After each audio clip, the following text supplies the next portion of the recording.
Jennifer Sanesi. You're watching News 24 Live. Well, today we're talking business apps. I'm joined in studio by CEO of Pyramid Consulting Africa, Chris Doyen. Hello. Hello, Jennifer. So we're talking apps today, apps for business. But before we get to that, why don't you tell me about what you do?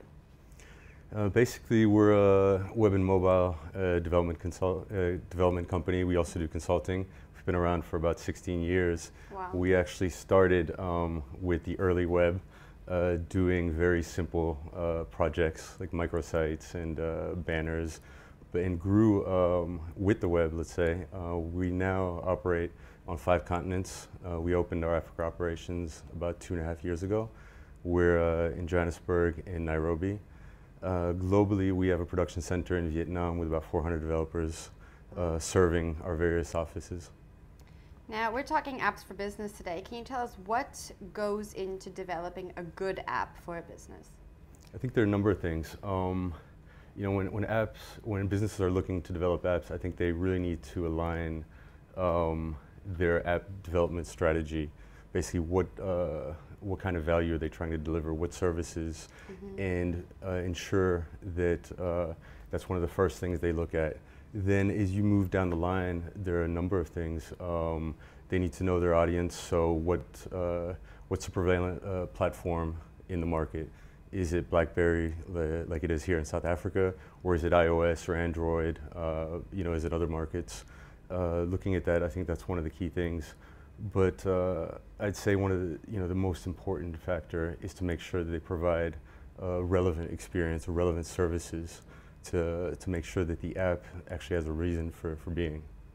Do you find a lot of people just make apps to make apps? Absolutely. I think that was one of the, in the early days of when the apps started emerging, I think just businesses put out apps and they just weren't relevant, and sometimes our question to some of our customers is saying, well, look, why don't we just do a Mobi site?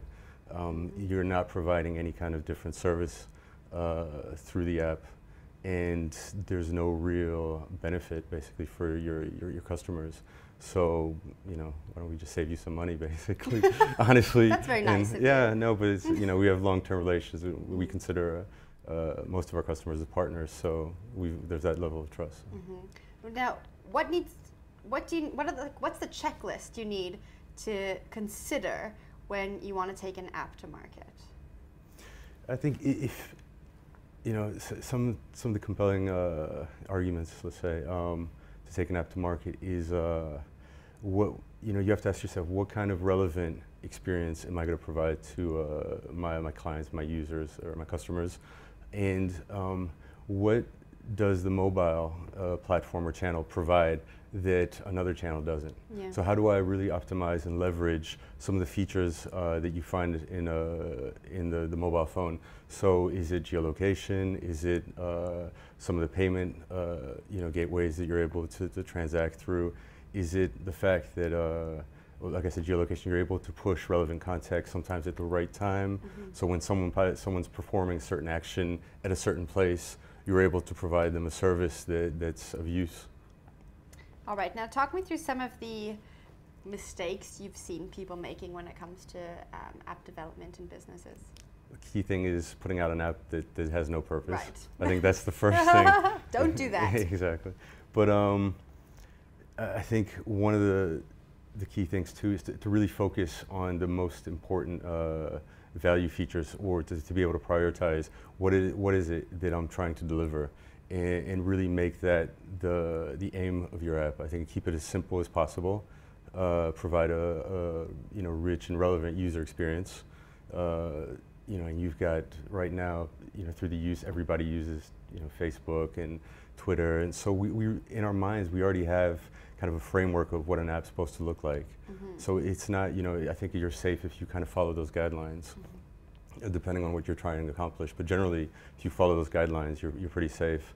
And just provide a simple, relevant service. I think if you stray from that, then you're getting in territory where your app's just not going to be relevant, and eventually it won't be, it's not going to be used. Are there any South African apps that are doing it really well? Actually, I'm sure there are.